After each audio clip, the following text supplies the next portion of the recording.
Hello friends. आज मैं आप लोगों को एक इम्पॉर्टेंट लेसन बता रहा हूँ, जिसमें कि आपको मैं बताऊंगा कि ये कम्युनिकेशन का टेक्निक क्या होता है।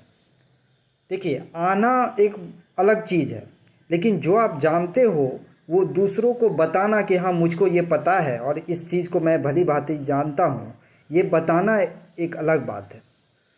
तो आप कैसे बताएंगे, इसी प्रोसेस को कम्युनिकेशन कहते हैं। जब तक आप जो जानते हैं, मतलब आप जो जान रहे हैं उसको आप जो आपको रिसीव करने वाले हैं सामने, उसको आप सही से नहीं बता पाएंगे तो वो कम्युनिकेशन प्रोसेस कंप्लीट नहीं होता है और वो इनकम्प्लीट होता है और इनइफेक्टिव भी हो जाता है।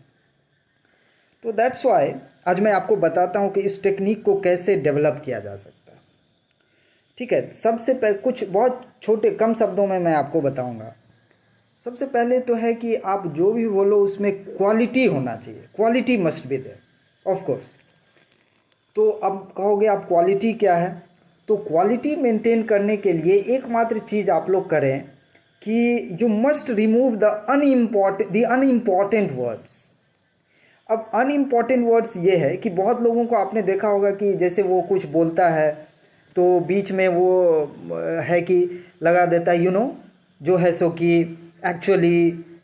ठीक है, तो ये अनइम्पॉर्टेंट, इसको मैं अनइम्पॉर्टेंट वर्ड्स कह रहा हूँ। तो जब भी आप बोलो किसी के सामने, ये सब वर्ड्स मत बोला करिए, बीच बीच में मत लाइए। ये दिखाता है कि आपका कॉन्फिडेंस लेवल कम है, आपके पास वो वाजिब में बताने के लिए कुछ नहीं है, इसीलिए आप you are mumbling, you are struggling.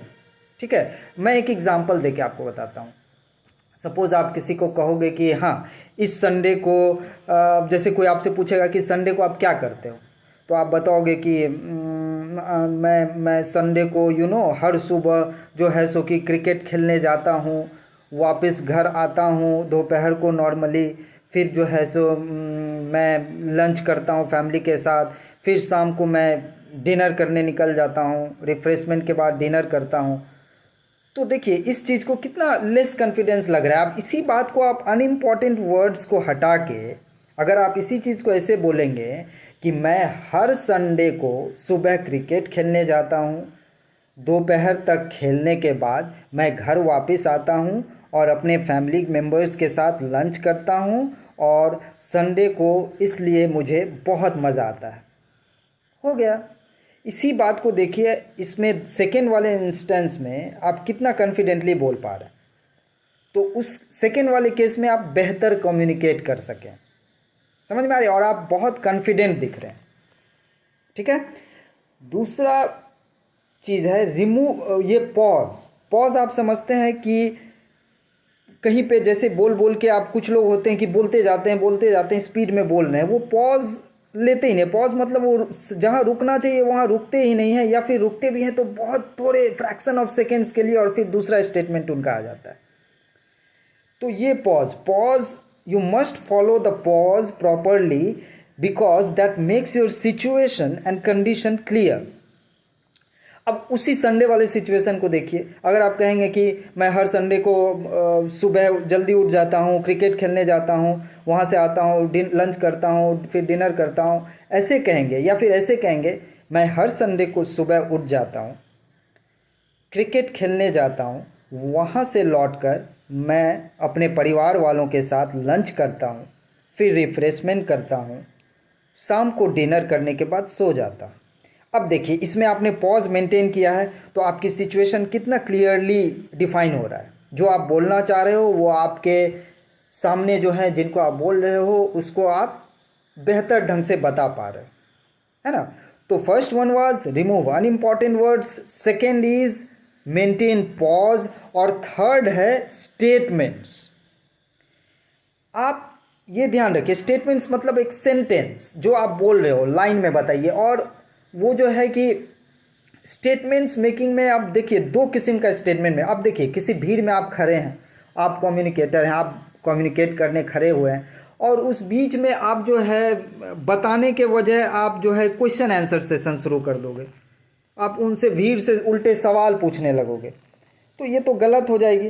वो भीड़ से कुछ लोग खड़े होंगे, बोलेंगे अबे अब क्या रुलाओगे क्या, तो they will lose interest in you. आप में वो इंटरेस्ट लूज़ कर जाएगा, हो सकता है बीच में ही आपकी स्पीच को, आपकी बातों को वो छोड़कर चला जाए। तो ऐसे सिचुएशंस को अवॉइड करने के लिए आपको you must make maximum use of statements में अपनी बातों को बताइए, ठीक है। अब स्टेटमेंट्स दो किस्म के होते हैं, दो तरह से आप बता सकते हैं। मैं बहुत सॉफ्टली आपको बता रहा हूँ, बहुत प्रैक्टिकल बातें बता रहा हूँ। I am not going into the technical aspects of this, okay. बहुत शॉर्ट में बता रहा हूँ, 2-4 टिप्स जो आप फॉलो करिए, आप बहुत अच्छा कम्युनिकेटर हो जाएंगे।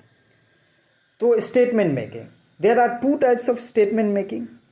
एक होता है कोल्ड रीडिंग, दूसरा होता है storytelling method of statement making. मैं हर दोनों को एग्जाम्पल देके मैं आपको बताता हूँ। देखिए, अगर आपको किसी से हॉबी पूछना है कि आपका हॉबी क्या है, किसी स्ट्रेंजर से आपको पूछना है हॉबी क्या, आप ये ट्राई करना अपने लाइफ में, मैं कह रहा हूँ अपने लाइफ में एक बार आप ट्राई करके देख लो।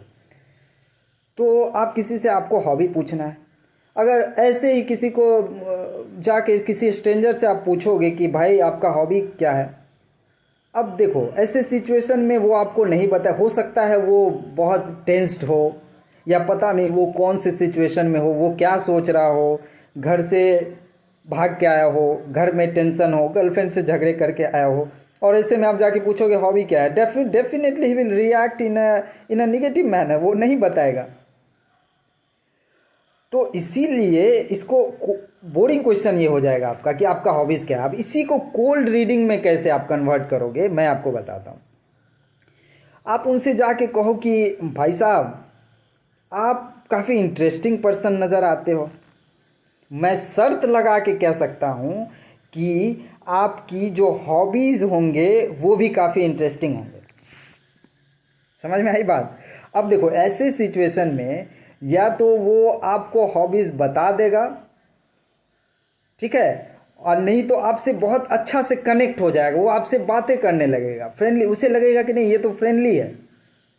तो दिस इज़ कॉल्ड कोल्ड। और मैं आपको बता दूं, ये जो बाबा लोग हैं अपने कंट्री के, इसी टेक्निक को यूज़ करते हैं, कोल्ड रीडिंग, ठीक है। वो क्या कहेंगे बाबा लोग कि वो आपका मूड देख के आपसे दो अच्छी बातें करेंगे, दो बुरी बातें कहेंगे। वो आप जाएंगे कहेंगे हाँ ऐसा है, आपके लाइफ में ये हुआ था, कुछ बुरी बातें भी हुई थी, आपकी 2 गर्लफ्रेंड्स हैं, आप कहेंगे हाँ हाँ हाँ, आप सोचेंगे हाँ एक ये है और एक वो भी तो है जो मैसेंजर पे जिससे बात होती है, फेसबुक पे बात होती है, तो आपको लगेगा कि हाँ ये सही कर रहे हैं। तो this is called cold reading method of statement making, ठीक है, इसको ध्यान में रखेंगे। दूसरी चीज़ है storytelling method of statement making. देखिए स्टोरी टेलिंग में क्या होता है, अब सपोज इसको भी मैं एक एग्जांपल आपको लेके बताता हूँ। देखिए जैसे आप कहेंगे कि किसी से पूछना है कि उसको किस बात से डर लगता है, किसी स्ट्रेंजर से आप पूछेंगे कि आपको किस बात से डर लगता है। अब कोई स्ट्रेंजर आपको क्यों बताए भला कि उसको किस बात से डर लगता है या नहीं लगता है, ठीक है। आप इसी चीज़ को इस तरह से पूछिए जाके। स्टोरी टेलिंग मेथड क्या हो, देखिए आपको किस बात से डर लगता है, ये हुआ सिंपल क्वेश्चन या बोरिंग क्वेश्चन। आप इसी को आप स्टोरी टेलिंग मेथड से पूछिए इस तरह से कि बचपन में मुझे अंधेरे से डर लगता था, मैं सोते वक्त ब्लैंकेट से अपने चेहरे को छुपा कर सो जाता था ताकि भूत मेरे को पकड़ ना पाए। आपको किस बात से डर लगता है?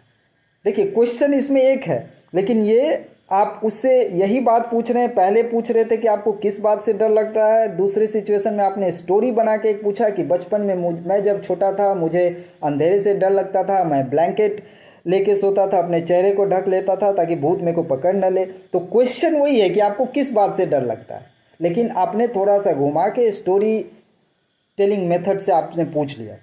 तो ऐसे क्या हुआ, आपने एक एक बेहतर कनेक्शन आपने डेवलप कर लिया। तो ऐसे में या तो वो बता देगा या फिर आपको बाय करके हैप्पीली बाय करके वो चला जाएगा। Getting my point. तो ये 2 मेथड है स्टेटमेंट मेकिंग का, वन इज कोल्ड रीडिंग और दूसरा स्टोरी टेलिंग। ऐसे करने से आप एबल कम्युनिकेटर हो पाएंगे, एक अच्छे कम्युनिकेटर हो पाएंगे, ठीक है। और सबसे लास्ट टिप है, चौथा टिप है वोकैबुलरी, वो तो है ही। आपके पास जब तक सफिशिएंट स्टॉक ऑफ वर्ड्स नहीं होगा तब तक आप खुद को बोलते समय आपको बेहतर वर्ड्स या आप खुद माने खुद को दूसरों के सामने कैसे प्रेजेंट कर पाएंगे अच्छे तरीके से, इजंट इट? तो इसीलिए सबसे पहला बात था रिमूव अनइम्पॉर्टेंट वर्ड्स। वो अनइम्पॉर्टेंट वर्ड्स को हटा दीजिए, अपनी सिचुएशन को बेहतर कीजिए। रेगुलर, दूसरी बात रेगुलर पॉज मेंटेन कीजिए, जहाँ रुकना है वहाँ रुकिए, अपने धीरे धीरे बताइए, सिचुएशन को क्लियर करते हुए बताइए। थर्ड इज स्टेटमेंट मेकिंग, कि क्वेश्चन, भीड़ को क्वेश्चन करने के बजाय उन्हें बेहतर ढंग से उनसे कनेक्ट होइए, उनसे कनेक्ट होके पूछिए। कोल्ड रीडिंग, या तो कोल्ड रीडिंग मेथड यूज़ करिए या स्टोरी टेलिंग मेथड यूज़ करिए। और चौथा है वोकैबुलरी, वर्ड पावर आपके पास होना चाहिए, तभी खुद को आप एक्सप्रेस कर पाएंगे। ठीक है, इन बातों को आप यूज़ करिए, आप एक बहुत बेहतरीन स्पीकर बन सकते हैं, एबल कम्युनिकेटर बनिए। All the best, thank you.